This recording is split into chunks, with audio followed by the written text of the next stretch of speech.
और चलिए शुरुआत सबसे पहले एक बड़ी खबर से करते हैं। चुनाव के बाद मध्य प्रदेश में दिग्गजों को जिम्मेदारी मिल सकती है।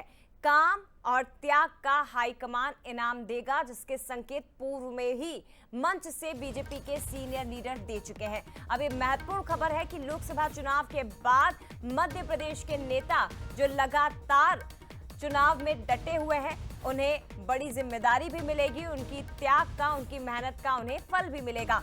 प्रचार के दौरान प्रधानमंत्री नरेंद्र मोदी और गृह मंत्री अमित शाह कई बार इसके संकेत दे चुके हैं। गुना में केपी यादव को लेकर अमित शाह ने इसी तरफ इशारा किया है। कहा कि केपी यादव की चिंता आप मुझ पर छोड़ दीजिए। वहीं दूसरी तरफ आपको याद होगा कि प्रधानमंत्री नरेंद्र मोदी भी चुनावी सभा के दौरान शिवराज सिंह चौहान और वीडी शर्मा की तारीफ कर चुके हैं। शिवराज सिंह चौहान को लेकर खुद प्रधानमंत्री ने कहा कि मैं शिवराज को दिल्ली लेकर जाना चाहता हूं। बता दें आपको कि प्रधानमंत्री ने दमोह में वीडी शर्मा के नेतृत्व की भी तारीफ की थी और ये कहा था कि दिखने में तो ये दुबले पतले हैं, लेकिन बीजेपी को इन्होंने मध्य प्रदेश में बम्पर जीत दिलाई है। तो प्रधानमंत्री नरेंद्र मोदी, केंद्रीय गृह मंत्री अमित शाह, बीजेपी के ये दो बड़े नेता जो कि मध्य प्रदेश के कई नेताओं को लेकर संकेत दे चुके हैं कि अब इन्हें बड़ा इनाम चुनाव के बाद मिलने जा रहा है, यानी कि बड़ी जिम्मेदारी इन्हें मिल सकती है। तो देखिए, शिवराज सिंह चौहान, प्रदेश अध्यक्ष वीडी शर्मा, केपी यादव, मिलेगा काम और त्याग का इनाम। लोकसभा चुनाव के बाद कोई बड़ी जिम्मेदारी सौंपी जा सकती है। शिवराज सिंह चौहान को लेकर संकेत तभी लगाए जाने लगे थे जब प्रधानमंत्री ने उनकी तारीफ की थी। मुख्यमंत्री पद उन्हें नहीं मिला, लेकिन लोकसभा चुनाव में जैसे ही प्रत्याशी बनाया गया तो समझ में आ गया कि अब मुख्यमंत्री जो रह चुके हैं शिवराज जी, वो दिल्ली की राह पकड़ने वाले हैं। लेकिन प्रधानमंत्री नरेंद्र मोदी ने पिछले दिनों हरदा की सभा से खुद शिवराज सिंह चौहान को लेकर इस बात के संकेत दिए कि मैं इन्हें दिल्ली ले जाना चाहता हूं। इसका अर्थ यह है कि या तो सत्ता या संगठन में शिवराज जी को जिम्मेदारी मिल सकती है। इधर प्रदेश अध्यक्ष वीडी शर्मा जो इस वक्त संगठन की जिम्मेदारी संभाल रहे हैं, इन्हें भी कोई बड़ा पद दिल्ली में दिया जा सकता है। केपी यादव के नाम का जिक्र कल ही एक सभा से अमित शाह ने किया और ये कहा कि इनकी चिंता आप मुझ पर छोड़ दीजिए। और आज मैं कह कर जाता हूं, केपी यादव ने इस क्षेत्र की बहुत अच्छी सेवा की है।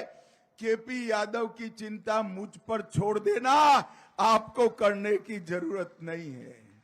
भारतीय जनता पार्टी हमारे भाई केपी यादव के भविष्य की और केपी यादव को आगे बढ़ाने की सभी प्रकार की चिंता करेगी। गुना वालों, आपको दो दो नेता मिलेंगे, ज्योतिरादित्य भी मिलेंगे और केपी यादव भी। संगठन में मैं शिवराज साहब के काम करते थे, वे मुख्यमंत्री थे, मैं भी मुख्यमंत्री था, हम साथ काम करते थे। वो पार्लियामेंट में गए थे तब मैं महामंत्री के नाते साथ में काम करते थे।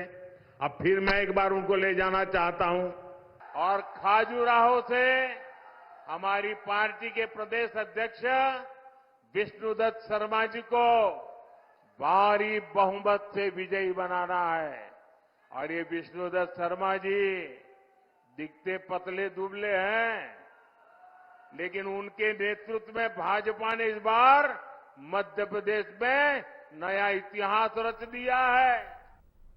तो देखिए, दमोह में प्रधानमंत्री नरेंद्र मोदी ने सबसे पहले प्रदेश अध्यक्ष वीडी शर्मा को लेकर ये बयान दिया था कि दिखने में तो ये दुबले पतले हैं, लेकिन इनके नेतृत्व में मध्य प्रदेश में बीजेपी ने एक नया इतिहास रच दिया है। और यहीं से सिलसिला शुरू हुआ। पिछले दिनों हरदा में प्रधानमंत्री नरेंद्र मोदी ने शिवराज जी को लेकर ये बात कही और कल गृह मंत्री अमित शाह ने केपी यादव को लेकर भी कुछ इसी तरह के संकेत दिए हैं।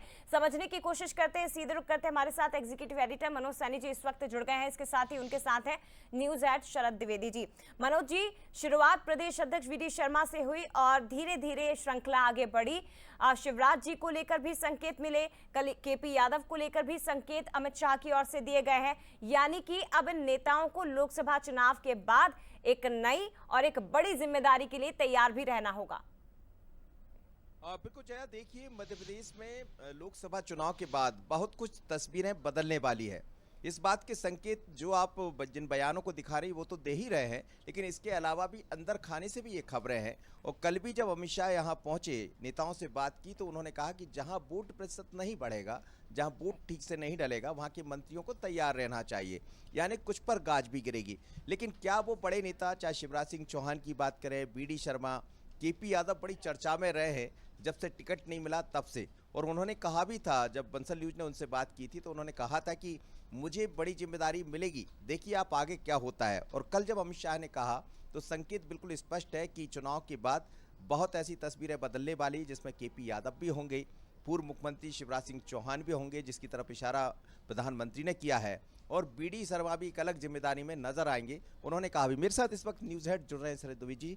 सर जी, क्या कहेंगे, जिस तरह वैसे भी जब चुनाव होते हैं तो उसके बाद फिर विश्लेषण भी होता है, समीक्षा भी होती है, और इस समय तो मध्य प्रदेश में तमाम ऐसे लीडर हैं, चाहे बीडी शर्मा जी की बात करें जिनका कार्यकाल पूरे होने जा रहा है प्रदेश अध्यक्ष का, तो उनको भी कई नई जिम्मेदारी, पूर्व मुख्यमंत्री शिवराज सिंह चौहान के लिए भी कह दिया। लेकिन केपी यादव महत्वपूर्ण इसलिए हो जाते हैं कि यादव वोटर्स बहुत है, मतलब साधने का प्रयास भी किया है, और आने वाले दिनों में कुछ नई जिम्मेदारी की तरफ इशारा। एकदम आप सही समझे हैं कि बीजेपी ने वहाँ के समीकरणों को समझते हुए, क्योंकि केपी यादव एक बड़ा चेहरा इसलिए बन गए थे 19 में कि उन्होंने ज्योतिरादित्य सिंधिया जैसे कदावर राजनेता को वहाँ शिकस्त दी थी, तो वो बहुत महत्वपूर्ण है, और यादव वोटर्स वहाँ काफ़ी हैं। और एक बड़ी बात मैं आपसे आपके ज़रिए व्यूअर्स के साथ साझा करना चाहूँगा कि इस इलेक्शन के बाद भारतीय जनता पार्टी परिस्थितियों के अनुरूप कई मजबूत फैसले और कड़े फैसले लेने जा रही है। कड़े फैसले ये कि अब तक उसने लोकसभा चुनाव की वजह से कुछ चीज़ों को लिंगर ऑन करके रखा था। जैसी रिपोर्ट्स ये भी हैं कि अमित शाह जी ने ये कहा है कि जिन क्षेत्रों में कम मतदान होगा उन जनप्रतिनिधियों के बारे में हम विचार करेंगे कि आपने अपना काम ठीक से नहीं निभाया।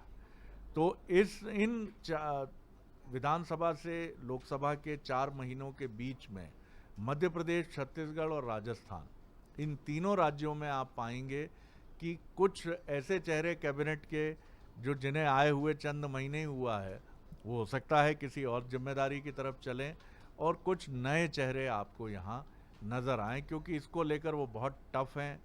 और जिस तरह की परिस्थितियाँ बनेंगी, अगर ये आंकड़ा 350 से ऊपर बीजेपी का दावा जैसा है 400 पार का 350 प्लस के ऊपर रहता है, तो इसमें रियायत मिलने की संभावना हो सकती है। लेकिन अगर ये आंकड़ा 350 से नीचे रहा, या बीजेपी जिससे अपने को संतुष्ट नहीं पाती है ऐसे किसी आंकड़े के भीतर रहा, तो ये चुनौती उन नेताओं पर गाज गिरना तय है जो कहीं ना कहीं मतदान तक मतदाताओं को या चुनाव की इस पूरी प्रक्रिया में बहुत सक्रियता से शामिल नहीं हुए हैं। तो एक कड़ी सर्जरी भी हमको देखने को 4 जून के बाद मिल सकती है। तो केपी यादव मध्य प्रदेश में एडजस्ट होने की संभावना ज़्यादा बनती है जैसा दिखाई दे रहा है, और पूर्व मुख्यमंत्री शिवराज सिंह चौहान और बीडी शर्मा क्या केंद्र की तरफ रुख करेंगे? बिल्कुल आपने ठीक कहा। केपी यादव जिस तरह का उनका कद है, उनको निश्चित तौर पर कोई जिम्मेदारी निगम मंडल में महत्वपूर्ण मिल सकती है, उनको कोई दायित्व दिया जा सकता है जिसमें कैबिनेट मंत्री का दर्जा हो। और इसी तरह शिवराज जी का ऑल सेट है कि वो दिल्ली जाएंगे, और इसी तरह बीडी शर्मा जी का दिल्ली जाना भी तय माना जा रहा है। और संगठन में जिम्मेदारी मिलती है या मंत्रिमंडल में मिलती है, ये 4 जून के बाद की परिस्थितियां बहुत हद तक इसका निर्धारण करेंगी, जिसको लेकर बीजेपी बहुत आशान्वित है। तो निश्चित तौर पर इनका जाना, दिल्ली जाना तय है। तो बहुत कुछ समीकरण जया बदलने वाले हैं लोकसभा के बाद। कुछ ऐसे नेता जो मंत्री नहीं बन पाए हैं, संभावना ये है कि कुछ परिवर्तन होगा तो उसमें शायद उनकी बल्ले बल्ले हो जाएगी। कुछ लोग जो काम नहीं कर रहे होंगे वो दूसरी जगह दिखाई देंगे। और केपी या शिवराज जी या बीडी शर्मा की बात करें तो इन्हें तो नई भूमिका मिलने ही वाली है। निश्चित तौर पर मनोज जी, यानी कि ये कहा जाए कि किसी के लिए बहुत अच्छा और किसी के लिए बहुत कठिन, लेकिन बहुत कुछ बदलने वाला है मध्य प्रदेश में लोकसभा चुनाव के बाद, और नेताओं को बड़ी जिम्मेदारी सौंपी जा सकती है, जिसका जिक्र अभी मनोज जी और शरद जी कर रहे थे। आप बने रहिएगा मनोज जी, लौटूंगी आपके पास अगली बड़ी खबर के साथ।